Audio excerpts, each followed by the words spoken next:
Hello guys, कैसे आप सब। मैं आकाश कुमार सिंह स्वागत करता हूं आप सभी का आपके अपने चैनल आकाश सिंह इन्फो में।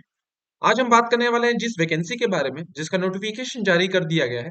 ये vacancy railway railway protection force RPF की वैकेंसी निकली हुई है, जो कि कांस्टेबल और एसआई की पोस्ट के लिए है। इसी वैकेंसी के बारे में हम डिटेल में बात करेंगे कि टोटल नंबर ऑफ पोस्ट कितनी है, इसमें एज लिमिट क्या रखा गया है, एग्जाम पैटर्न क्या रहेगा इसका, कैसे फॉर्म को अप्लाई करें, क्वालिफिकेशन क्या मांगा है। इन सारी बातों को हम डिटेल में समझने वाले हैं इस वीडियो में। तो जो भी स्टूडेंट इस चैनल को सब्सक्राइब नहीं किया है, जाके सबसे पहले इस चैनल को सब्सक्राइब कर ले, बेल आइकन को दबा दे, ऐसे ही गवर्नमेंट जॉब नोटिफिकेशन के लिए और उससे रिलेटेड इंफॉर्मेशन के लिए। क्योंकि जो भी अपडेट्स होते हैं मैं इस चैनल पर प्रोवाइड कराता हूं। और मेरा जो टेलीग्राम चैनल है, अगर उसको भी आपने ज्वाइन नहीं किया तो जाके ज्वाइन कर ले। जो भी नोटिफिकेशन आते हैं मैं वहीं पे प्रोवाइड कराता हूँ, जिसका लिंक मैं डिस्क्रिप्शन में दे दूंगा। अगर मैं बात करूँ इस वैकेंसी के बारे में, तो ये रेलवे प्रोटेक्शन फोर्स की ये वैकेंसी है, जो कि आरआरबी के द्वारा ही जारी की जाती है, जो कि आरपीएफ बोला जाता है। इसमें कांस्टेबल और एसआई की पोस्ट के लिए बहुत समय से हो रहा था कि ये वैकेंसी के लिए क्या है, फॉर्म आने वाला है या नोटिफिकेशन आने वाला है। लेकिन इसका नोटिफिकेशन जारी हो गया है और मैं इसका नोटिफिकेशन डिस्क्रिप्शन में लिंक में दे दूंगा, जाके वहां से आप मेरे टेलीग्राम चैनल से भी चेक कर सकते हैं। अगर मैं बात करूं इस वैकेंसी के बारे में, तो ये जो आरपीएफ कांस्टेबल और एसआई की जो वैकेंसी निकली है, ये निकली है 26 फरवरी 2024, जो कि आज है। आज ही डेट है इसका, 26 फरवरी। और इसका जो पोस्ट निकला है, इसमें 4208 वैकेंसियां निकली हुई हैं। किसके लिए? तो ये कांस्टेबल की पोस्ट के लिए निकली है। और 452 वैकेंसी निकली है एसआई सब इंस्पेक्टर की पोस्ट के लिए रिलीज किया गया है नोटिफिकेशन। अगर मैं बात करूं ऑनलाइन रजिस्ट्रेशन की बात करूं, तो इस फॉर्म की रजिस्ट्रेशन स्टार्ट हो जाएगी 15 अप्रैल से। किस किस पोस्ट के लिए किस किस जोन में ये वैकेंसी आती है, तो इसमें जो ग्रुप ए है, S railway, S W railway और एस सी, इसमें group B, group D, group C का सारे जोन्स दिए हुए हैं कि 6 ग्रुप्स में डिवाइड है, उसी जोन में ये वैकेंसी आती है। अगर मैं बात करूं आगे इस वैकेंसी के बारे में, इससे रिलेटेड कुछ इंपॉर्टेंट डेट समझ लेते हैं। अप्लीकेशन जो नोटिफिकेशन जो आया है, वो 26 जनवरी आज के दिन ही जारी किया गया है। इस फॉर्म को फिल करने की जो स्टार्टिंग डेट है वो 15 अप्रैल से 15 अप्रैल 2024 से इस फॉर्म को आप फिल करना स्टार्ट कर सकते हैं। लिंक उसी दिन एक्टिवेट होगा। और क्लोजिंग डेट है इस फॉर्म को फिल करने की 14 मई। 14 मई इस फॉर्म को फिल करने की लास्ट डेट है। ठीक है। और इसके बाद जो इंपॉर्टेंट डेट्स हैं वो जब आएंगे तो मैं बता दूंगा कि कब से इसके पेपर होंगे और कब है, इसका फी पेमेंट कितना है वो भी मैं समझा देता हूँ। आगे मैं बात करूं इसके वैकेंसी के बारे में, जो कि ऑलरेडी बता चुका हूं। इसमें जो वैकेंसी है, 4208 वैकेंसी कांस्टेबल पोस्ट पे और 452 पोस्ट सब इंस्पेक्टर के लिए है। जिसमें 15% सीट जो है, 50% of the vacancy will be reserve for the women, क्योंकि मेल और फीमेल दोनों के लिए है। 15% सीट इसमें रिजर्व रहेगी फीमेल कैंडिडेट के लिए। और ये जो टोटल वैकेंसी है 4660 निकली हुई है, जिसमें कांस्टेबल और सब इंस्पेक्टर की पोस्ट दोनों रखी गई है। एप्लीकेशन फॉर्म ऑलरेडी बता चुका हूं कि 15 अप्रैल से एप्लीकेशन फॉर्म स्टार्ट हो जाएंगे। जब लिंक एक्टिवेट होगा तो मैं बता दूंगा कहां से फॉर्म को फिल करेंगे। और एसआई की पोस्ट के लिए भी।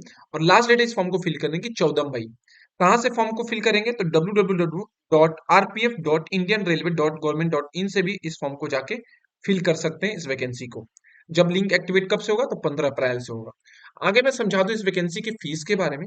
तो जो जनरल और ओबीसी कैटेगरी के स्टूडेंट हैं, जब इस फॉर्म को फिल करेंगे, फी पेमेंट जो है 500 रुपए रखी गई है जनरल और ओबीसी के लिए।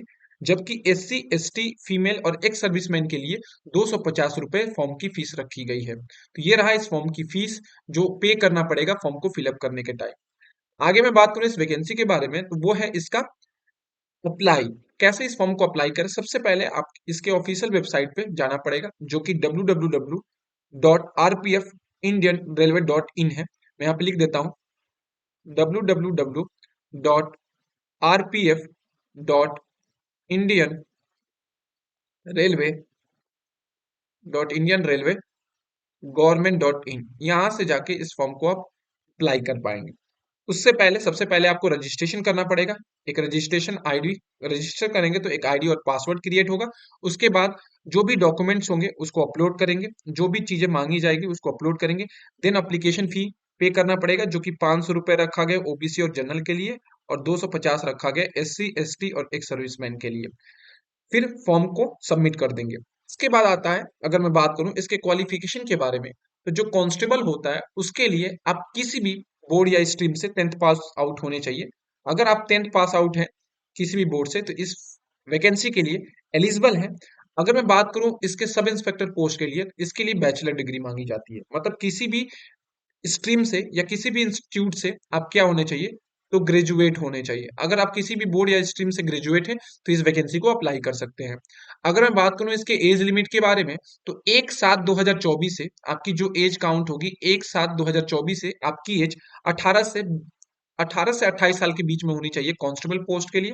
कांस्टेबल पोस्ट के लिए कितनी होनी चाहिए, तो 18 से 28 होनी चाहिए आपकी एज कांस्टेबल पोस्ट के लिए। ठीक है।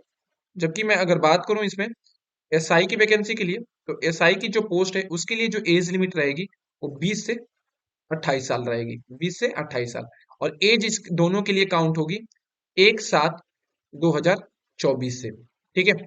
आगे मैं बात करूं इस वैकेंसी की एज रिलैक्सेशन के बारे में कि एज में छूट कितनी मिलेगी, तो एससी और एसटी के लिए 5 साल की एज रिलैक्सेशन रखा गया है, ओबीसी के लिए 3 साल। जबकि जो भी कैंडिडेट उत्तराखंड और लद्दाख रीजन से बिलोंग करते हैं उनके लिए, अगर वो जनरल और ईडब्ल्यूएस है तो 5 साल की, ओबीसी है तो 8 साल, एससी और एसटी के लिए 10 साल की छूट रखी गई है। जो सेंट्रल गवर्नमेंट के एम्प्लॉयज हैं या एक्स सर्विसमैन है, जनरल और ईडब्ल्यूएस के लिए 5 साल, ओबीसी के लिए 8 साल और एससी और एसटी के लिए 10 साल की छूट रखी गई है। जो विडो है मतलब विधवा या डिवोर्स वुमेन है, उनके लिए जनरल और ओबीसी 2 साल की, ओबीसी में 5 साल की, एससी और एसटी में 7 साल की एज में छूट रखी गई है। ठीक है। आगे बात करूं इसके सिलेक्शन प्रोसीजर के बारे में, तो सबसे पहले इसमें कंप्यूटर बेस्ड एग्जाम होगा जिसको बोलते हैं सीबीटी। सीबीटी टेस्ट होगा आपका। फिर आपका इसमें होगा क्या, physical efficiency test. Physical efficiency test के बाद आपका होता है फिजिकल मेजरमेंट टेस्ट, देन आपका डॉक्यूमेंट वेरिफिकेशन। ये 4 स्टेप हैं इस वैकेंसी में प्रोसेस करने के लिए। आगे मैं बात करूं इस वैकेंसी के एग्जाम पैटर्न के बारे में, जो कि सबसे इंपॉर्टेंट है क्योंकि सबसे पहले आपका सीबीटी एग्जाम होगा। तो सीबीटी एग्जाम को समझने के लिए इसमें 3 सेक्शन होंगे आपके। एक है जनरल अवेयरनेस, अर्थमेटिक और जनरल रीजनिंग और इंटेलिजेंसी। जनरल अवेयरनेस में 50 क्वेश्चन होते हैं जिसमें सबसे ज्यादा क्वेश्चन पूछे जाएंगे। मैथ में 35 क्वेश्चन और रीजनिंग के 35 क्वेश्चन। ठीक है। 50 क्वेश्चन जनरल अवेयरनेस के पूछे जाते हैं, जीके जीएस के। एक क्वेश्चन यहाँ पे, एक क्वेश्चन जो रहता है वो 1 नंबर का रहता है। मतलब 120 क्वेश्चन रहेंगे, 120 नंबर का आपका पेपर रहता है और 90 मिनट मिलते हैं, 1.5 घंटे मिलते हैं इस पेपर को करने के लिए। सबसे इंपॉर्टेंट है कि माइनस मार्किंग है कि नहीं। तो यहाँ पे जो माइनस मार्किंग होती है, यहाँ पे निगेटिव मार्किंग जो होती है यहाँ पे, वो होती है 1/3। 1/3 इसमें निगेटिव मार्किंग होती है। कंप्यूटर बेस्ड होता है, 1.5 घंटे पेपर करने को मिलते हैं। 120 क्वेश्चन रहते हैं 120 नंबर के, जिसमें 50 क्वेश्चन जनरल अवेयरनेस के पूछे जाते हैं, 35 क्वेश्चन अर्थमेटिक के मतलब मैथमेटिक्स के, और 35 क्वेश्चन इसमें रीजनिंग के पूछे जाते हैं। ठीक है। जिसमें क्वालिफाइंग जो मार्क्स होता है सब इंस्पेक्टर के लिए, जनरल और ओबीसी में 42 होता है, एससी और एसटी में 36 होता है। कांस्टेबल के लिए जनरल और ओबीसी की क्वालिफाइंग मार्क जो होता है 42 होता है, एसटी और एसटी में 36 रखा गया है। आगे इस वैकेंसी का फिजिकल एफिशिएंसी टेस्ट समझ लेते हैं। जो कांस्टेबल मेल है उनके लिए जो 1600 मीटर की रनिंग होती है, 5 मिनट 45 सेकंड में दौड़ना होता है कांस्टेबल मेल की, 1600 मीटर। जबकि लॉन्ग जंप 14 फीट का होता है और हाई जंप 4 फीट का रखा जाता है कांस्टेबल मेल के लिए। जबकि फीमेल में कांस्टेबल की जो रहती है उसमें 800 मीटर की रनिंग होती है, 3 मिनट 40 सेकंड में दौड़ कंप्लीट करनी रहती है। 9 फीट इसमें लॉन्ग जंप रहता है और हाई जंप 3 फीट की रखी जाती है। सब इंस्पेक्टर के पोस्ट के लिए जो मेल कैंडिडेट के लिए जो रखा जाता है वो 6 मिनट 30 सेकंड में 1600 मीटर आपको दौड़ना होता है, और फीमेल कैंडिडेट के लिए 4 मिनट में 800 मीटर की रनिंग करनी पड़ती है। फीमेल एसआई की पोस्ट के लिए जो लॉन्ग जंप है वो 9 फीट रखा जाता है, जबकि मेल के लिए 12 फीट रखा जाता है। हाई जंप 3 फीट होना चाहिए फीमेल कैंडिडेट के लिए, और मेल कैंडिडेट के लिए 3 फीट 9 इंच इसमें क्या होना चाहिए, हाई जंप होना चाहिए। ठीक है। आगे इस वैकेंसी के हम फिजिकल मेजरमेंट टेस्ट को समझ लेते हैं कि हाइट कितनी होनी चाहिए और चेस्ट कितनी होनी चाहिए। जनरल और ओबीसी के लिए जो हाइट होनी चाहिए वो 165 होनी चाहिए। ठीक है। एसटी और एससी में 160 होनी चाहिए, और एससी और एससी में ये जो होने चाहिए 160, और जो भी गोरखास मद्रास या गढ़वाली रीजन से हैं उनके लिए 163 हाइट होनी चाहिए सेंटीमीटर में। अगर मैं चेस्ट की बात करूं तो इसमें जो चेस्ट होना चाहिए 80 सेंटीमीटर तक होनी चाहिए। ठीक है। 80 सेंटीमीटर तक। लेकिन फीमेल के लिए जनरल और ओबीसी में हाइट 157 होनी चाहिए, एससी और एसटी के लिए 152 होनी चाहिए। चेस्ट की बात करूं तो फीमेल में चेस्ट की रिक्वायरमेंट नहीं होती है। मेल कैंडिडेट के लिए 80 सेंटीमीटर नॉर्मल जनरल और ओबीसी में चेस्ट होना चाहिए, और उसके फुलाव के साथ एक्सपेंशन के साथ 85 सेंटीमीटर तक चेस्ट की साइज होनी चाहिए। एससी और एसटी में 76.2 सेंटीमीटर तक चेस्ट होनी चाहिए नॉर्मल, और 81.2 होनी चाहिए फुलाव के साथ, एक्सपेंशन के साथ। जबकि जो गोरखास गढ़वाली रीजन से हैं उनके 80 सेंटीमीटर चेस्ट की साइज होनी चाहिए और 85 एक्सपेंशन के साथ होनी चाहिए। सबसे इंपॉर्टेंट वैकेंसी के बारे में बात करूं तो ये है इसकी कि इसमें सैलरी, तो इसमें 3 टाइप की सैलरी बनती है। एक है क्लास ए, क्लास वाई और क्लास जेड। क्लास ए जो होता है वैसे कैंडिडेट के लिए बनता है जो उस सिटी में बिलोंग करते हैं जहां पे पॉपुलेशन 50 लाख से ऊपर की हो। तो वहां पे जो सैलरी बनेगी आरपीएफ की वो 31,376 के बीच में बनेगी। जो कि क्लास वाई के जो होती है सैलरी वो उस सिटी के वाइज होती है जहां पे 50 लाख से लेके 5 लाख के बीच में पॉपुलेशन होती है, तो वहां पे 30,640 सैलरी रहती है। जबकि जेड क्लास की जो सैलरी रहती है वो 28,902 रहती है, जो कि 5 लाख से कम पॉपुलेशन जिस सिटी में रहती है। तो ये रहा एक्स, वाई और जेड, ये 3 तरह की कैटेगरी होती है, उसके अकॉर्डिंग सैलरी डिसाइड होती है। अगर आपको मेरा वीडियो पसंद आया तो मेरे चैनल को लाइक करें, सब्सक्राइब करें और शेयर करना ना भूलें, ऐसे ही गवर्नमेंट जॉब नोटिफिकेशन के लिए और उससे रिलेटेड इंफॉर्मेशन के लिए।